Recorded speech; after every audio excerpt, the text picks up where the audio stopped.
আমি ঝন্টু বড়াইয়ের কাছে আসবো, তার আগে ঝন্টু বড়াই আরেকবার সে রাত্রে এই দুর্বিনীত কমিশনার যিনি আমার ধারণা সার্ভ করার মানে যথাযথ ইন্টারেস্ট সার্ভ করবার পুরস্কার হিসেবে হয়তো এসটিএফ এর মাথায় গিয়েছে, নাহলে 10,000 মব সামলাতে না পারা কমিশনারকে কেন এসটিএফ এর মাথায় বসানো হবে? সে রাতটা আমি তাকে প্রশ্ন করেছিলাম যখন তিনি সমস্ত দোষ মিডিয়ার ঘাড়ে চাপাতে ব্যস্ত ছিলেন, মানে অ্যাজ ইফ কলকাতার সমস্ত মিডিয়া হাউস মিলে 10,000 মব সেদিনকে আরজিকর হাসপাতালের সামনে জড়ো করেছিল। আমার প্রশ্ন ছিল এবং তার উত্তর কি ছিল একবার শুনুন। খবর ছিল না এত বড় মব জমা হচ্ছে, আপনাদের ইন্টেলিজেন্স ফেলিওর না এটা? You can call it intelligence failure if you say so. Are you a failed commissioner? Jhantu Barai, you can call it intelligence failure, দুর্বিনীত কমিশনার বলেছিলেন। তার কারণ তিনি জানেন এই ফেলিওরটাই তাই সব থেকে বড় সাফল্য নয় কি? 90 দিন পরে সেটা মনে হয় নাকি? আমি ওই ডাক্তার ভাইয়ের সাথে গল্প করছিলাম একটু আগে, অনুষ্ঠানের আগে বলছিলাম যে আজকে তো শিশু দিবস, আজকে শিশুদের জন্য সুন্দর একটা পরিবেশ বানাবো, সেটা নিয়ে অনির্বাণ একটা অনুষ্ঠান করতে পারতো। তো খুব একটা ভালো কথা বলেছে। ঠিক, শিশুদের দিবস নিয়ে অনুষ্ঠান কি করবে? 3 মাস পূর্তি উপলক্ষে সরকার নিয়ন্ত্রিত একটা ভ্যান্ডালিজম দিবস আমরা পালন করছি আজকে তোমার চ্যানেলে। আমি বলছি দেখো যে এই পুরো প্রক্রিয়াটায় 10,000 5,000 অনেক কিছু উঠছে। আমার কাছে একটা রিপোর্ট আছে খুব সুন্দর, যে প্রথম দিন সুপ্রিম কোর্টে মাননীয় কপিল সিব্বল যে রিপোর্টটা জমা করেছিল সুপ্রিম কোর্টে, পোস্টের মুখে পড়েছিল যে সেদিন এই রাতে কত লোক জড়ো হয়েছিল। কপিলজি বলেছিল 7,000 হামলা করেছে, বলেছিল না মহাশয় 70 জন হামলা করেছে। তো 70 জন হামলা করতে গিয়ে কত পুলিশ ছিল আপনার? বলছে 150 জন। 150 জন পুলিশ 70 জনকে, মানে 70 জন হামলা করেছে, 7,000 জড়ো হয়েছিল। এটা আমার কথা নয়, কিন্তু সুপ্রিম কোর্টে হলফনামা দিয়েছিল। হ্যাঁ, এবং তখন সুপ্রিম কোর্ট বলেছিল তাহলে তো আপনার প্রতিষ্ঠানের পুলিশের অ্যাকাউন্টেবিলিটি নিয়ে প্রশ্ন উঠছে। আমি বলছি যে এই যে মমতার যে পুলিশের বড় বড় পদে আছে না যারা, তারা তথ্য প্রমাণ উন্মোচিত করার জন্য অ্যাওয়ার্ড পান না, রাজীব থেকে আজকেই নি, এরা হচ্ছে তথ্য প্রমাণ লোপাট করার দপ্তর হিসেবে এদেরকে রাখা হয়। আমি হ্যাঁ, এবং দেখবে তারপরে কি করে এই হ্যাঁ পুলিশদেরকে সাসপেন্ড করা হয়। 22 এই যে যখন মামলাটা উঠছে সুপ্রিম কোর্টে, তার আগে সুপ্রিম কোর্টকে বিভ্রান্ত করতে গিয়ে একটা ফেস সিভিং ডিভাইস তৈরি করলো রাজ্য পুলিশ। কি করলো? 2 জন সাব অ্যাসিস্ট্যান্টকে বলির পাঠা করলো, স্ক্রিপ্ট গট করলো, 1 জন ইন্সপেক্টর।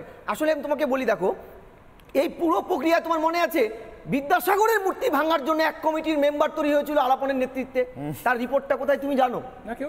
আমরা এইসব কমিটি এ রাজ্যে এইসব কমিটি মমতা ব্যানার্জি তৈরি করে যাতে তার দলের কুকীর্তিটাকে প্রমাণ লোপাট করার জন্য এই দুর্বিনীত এই রাজীবরা ব্যবহার করে। তা না হলে এই যে এশিয়ার প্রথম কমিশনারেট লালবাজার, তাদের এফিসিয়েন্সি নিয়ে কোনো প্রশ্ন করা যাবে না।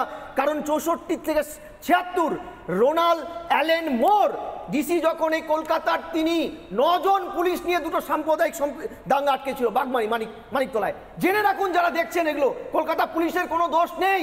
এখানে স্পাইনাল কর্ড বিকিয়ে দেওয়া কয়েকটা অফিসারকে মাথায় বসিয়ে দিয়ে কোনো দলবাজিটাকে করে, ফলে পুলিশের অ্যাকাউন্টেবিলিটির প্রশ্ন ওঠে। এবং এই দিনের পর দিনটা করছে মমতা ব্যানার্জি। আপনি বলুন বামেদের সময় যা ঘটনাগুলো হয়েছে তাকে নিয়ে মমতা ব্যানার্জি কতগুলো কমিশন বসিয়েছিল, 21শে জুলাই নিয়ে কমিশন বসিয়েছিল, একটাও কি দিনের আলো দেখেছে? আমি বলছি দেখেনি। কারণ কি? তিনি বিরোধী থাকাকালীন যে ভাঙচুরগুলো, যে সৌম্যতা বলছিল, ভাঙচুরের মেকানিজমটাই তো তার, মানে আমরা একটা বিজ্ঞানের কথা পড়ি জানো, অ্যাটোজেনি রিপিটস ফাইলোজেনি, অর্থাৎ ভ্রূণ দেখে বোঝা যায় যে তিনি কোথা থেকে এসছেন। ফলে মমতা তো এই অ্যাটোজেনি, তার রিপিট ফাইলোজেনি করছে। ফলে তার বিরোধী থাকাকালীন যে বিধ্বংসী অগণতান্ত্রিক আন্দোলন করেছিল সরকারকে বিপদে ফেলতে, সেগুলো ধামাচাপা দিতে গেলে জনগণের ট্যাক্সের টাকায় তো কমিশন বসাতে হবে। তাই একটারও দিন আলো ফোটেনি। এবং তা করেছে কারা? এই যে দুর্বিনীতরা। এই দুর্বিনীতরা কিন্তু পলিসি ল্যাব, দেখো এটা একটা পলিসি ল্যাব।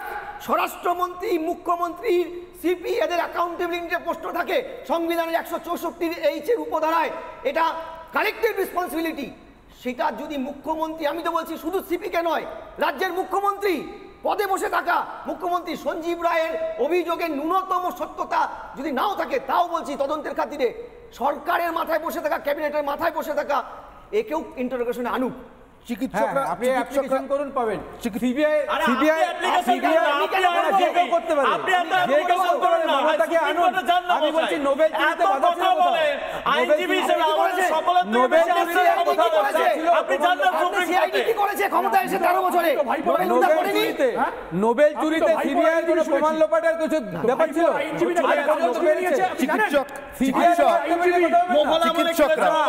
চিকিৎসকরা জন্টু বোরার মতো একজন মানে ভালো বক্তা, আর আমিও সিবিআই নিয়ে কিছু গেলাম বলবেন না, আপনাকে দেখে, এরকম সিবিআই নিয়ে কিছু আইনজীবী বলবেন যুক্তি না, ছাড়া। সিবিআই নিয়ে কিছু বলবেন না, সিবিআই কি করছে? সিবিআই মুখ্যমন্ত্রী সিবিআই কি করছে? মণিশঙ্কর বাবু, চিকিৎসকরা কি চাইছেন একবার শুনুন। এখানে বিনীত গোয়েলকে নিয়ে চিকিৎসকদের আজকের দিনে, আমি বলছি 90 দিন পর, এখন তো অনেক কিছু একটু অন্যরকম। আজকে অনশন হচ্ছে না, আজকে চিকিৎসকরা মুখ্যমন্ত্রীর সঙ্গে বৈঠকে বসছেন না, আজকে 90 দিন পর আমরা ফিরে দেখলে অনেক কিছু একটু অন্যরকমভাবে দেখতে লাগবে। কিন্তু যখন যে সময় বিনীত গোয়েলের কাছে তাকে মেরুদণ্ড উপহার দিতে যাচ্ছেন চিকিৎসকরা, যখন পরিস্থিতি উত্তপ্ত, যখন বিনীত গোয়েল বলছেন আমার ঊর্ধ্বতন কর্তৃপক্ষ যতক্ষণ সন্তুষ্ট আমার কাছে, আমার সরে যাওয়ার প্রশ্নই নেই, সেই সময় চিকিৎসকরা কি চেয়েছিলেন, কি বলেছিলেন আরেকবার মনে করে নিই। উনি কি এই ঘটনার পার্সোনালি উনি কি নৈতিক দায়ভার নিচ্ছেন, তাতে উনি উত্তর দিয়েছেন যে উনি নিজের কাজে সন্তুষ্ট।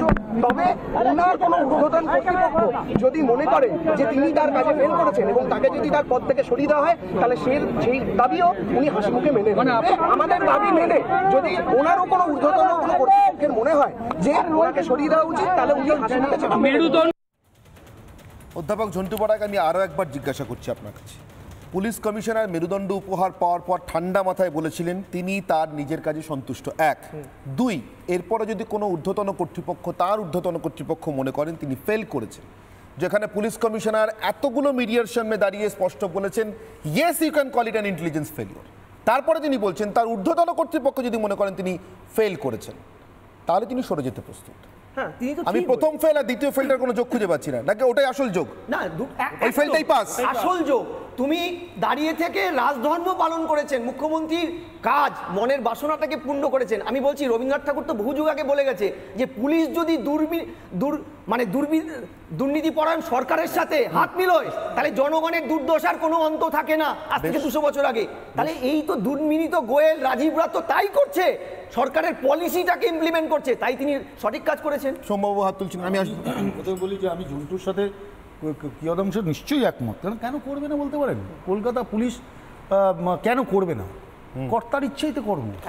আপনি কলকাতা পুলিশের উনি নিজে গুন্ডা কন্ট্রোল করেন, উনি কালীঘাট থানা থেকে গুন্ডা ছাড়িয়ে নিয়ে আসেন, ওনার দলের লোকেরা দৌড়াতে পুলিশ ফাইল দিয়ে মাথা চাপা দেয়, ওনার লোকেদের ছোট ঘটনা বাস্তবিক এই সব ঘটনা বলেন, তো বলার পরে সমস্ত পুলিশ, কলকাতা পুলিশকে দোষ দিয়ে কোনো লাভ নেই। They are the most efficient force.